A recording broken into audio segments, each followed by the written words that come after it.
Lapis para kay Luis. Kwento ni Jonah Batoy Gilsania. Siya si Luis, isang batang magalang at matulungin. Minsan, siya ay pilyo. Masipag siyang mag-aral dahil marami siyang natututunan kaya ayaw niyang lumiliban sa klase. Araw-araw, kapag nagpapalam na si Luis sa nanay laging tinatanong sa kanya, "Anak, ang lapis mo baka makalimutan mo na naman."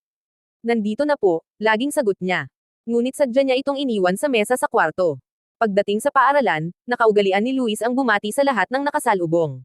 "Magandang umaga po," laging sambit niya. Kaya tuwang-tuwa sa kanya ang gwardya, prinsipal, mga guro at maging ang kanyang mga kamag-aral.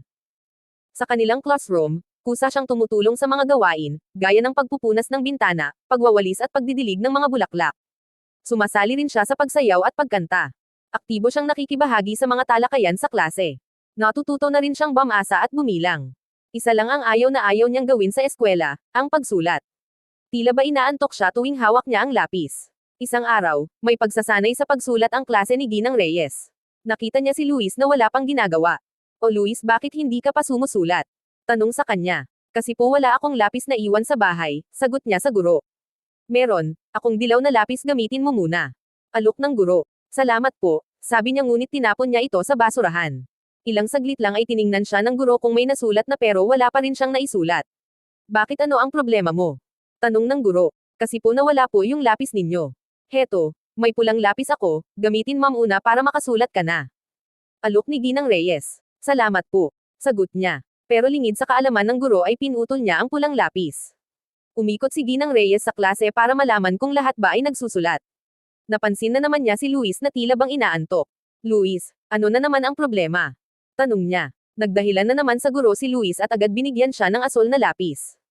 Maya-maya, nakita ni Luis ang mga lapis ni Ginang Reyes sa harap niya na para bang galit na galit sa kanya. "Bakit mo ako tinapon sa basurahan?" galit na sabi ni Dilaw na lapis. "Bakit mo ako pinutol?" sambat ni Pula. "Bakit hindi mo kami pinahahalagahan?" sigaw ni Asol. Sa takot ni Luis, tumakbo siya papalayo pero hinabol pa rin siya ng mga lapis. Nagtago siya sa gilid ng aparador ngunit nakita pa rin siya ng mga ito. "Kailangan mong magsulat para maasa ang iyong kakayahan," sabi ni Asol. "Nababagot ako tuwing sumusulat at hindi maganda ang sulat kamay ko," sagot ni Luis. "Kailangan ng sipag at tiyaga upang mapaganda ang iyong sulat kamay. Tandaan mo, lahat ng mahuhusay ay nagsisimula sa palagiang pagsasanay." Pangaral ni Asol. Nanumpa si Luis na pahahalagahan na niya ang mga lapis at susulat na siya. Dali-daling hinawakan ng mga lapis ang mga kamay ni Luis at sa takot ay napasigaw siya. Napansin ito ni Ginang Reyes. "O Luis, nakatulog ka yata, bakit ka napasigaw?" "Buti pa naginip lang," bulong ni Luis sa sarili. Wala po, nasaan na po ba ang lapis ninyo?"